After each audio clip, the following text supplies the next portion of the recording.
This is Flourishing Culture Consultants' first audio recording. The topic, We Need More Gardeners. Hi, my name is Joyce Schroeder, and I'm the president and owner of Flourishing Culture Consultants.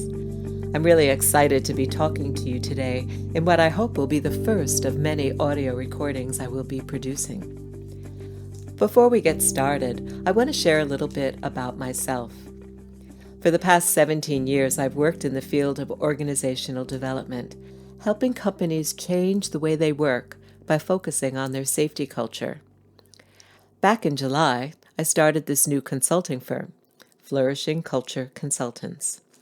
I was led to do this work because I believe people count, and I've seen firsthand all too often how frequently organizations seem to forget this. For instance, I've seen organizations undergo what they call a quote-unquote transformational change, only to find out that transformation means major reductions in the workforce. Or I've seen organizations implement one change initiative after another without considering the impact this constant change has on the people who actually do the work. In light of the research that's been done in the field of organizational development and positive psychology, it's surprising to me that so many organizations continue to follow this path. I've talked to countless people, and I hear the same refrain. When I tell them I want to create workplaces where people count, they'll say, "Can you come work at my company? We could really use your help." What seems to happen in organizations is when there's a problem, organizational leaders default to their strong suit. They look at engineering fixes and technical fixes, and then they implement policies and procedures and training programs to skill people up on the new ways of working. These are important things, but there's a faulty assumption in this approach. It's a belief that we say it and you will happily comply.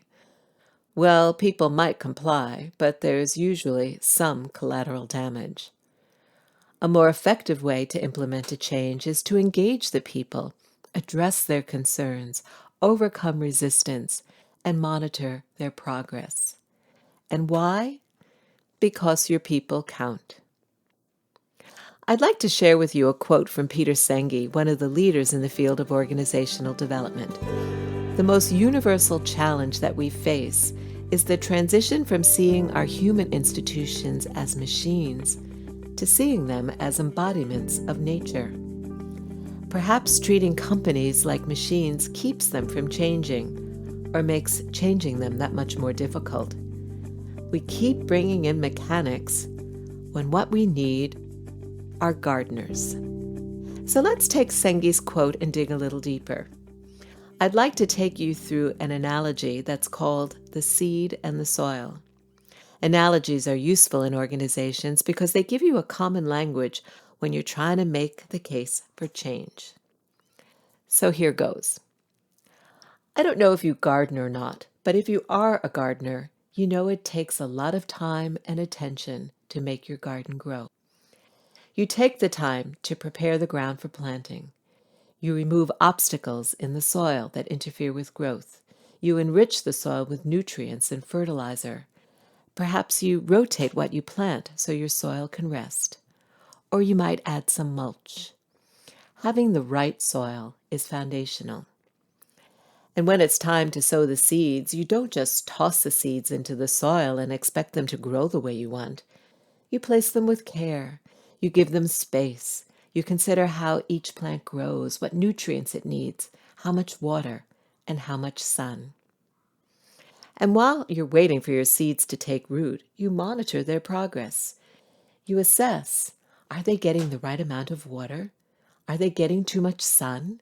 Do they need pruning? Are weeds interfering with their growth? Are there predators? What do you need to do to protect them? It's a long-term commitment. So how does this analogy apply to our discussion? Well, think of the soil as your core business, your strategies, your policies, and your management systems. Your organization takes the time to make sure its soil is rich. And the seeds? Well, they're your people. So what's your approach? Are you a gardener? Are you nurturing your people, pruning them, protecting them, watering them, and giving them time to flourish and grow? Or do you toss them into your new initiative and assume they'll buy in and yield the desired results? Standing over your garden and saying, "Grow, grow," will not make your seeds sprout any faster. It takes consistent efforts over time, investing in your workforce.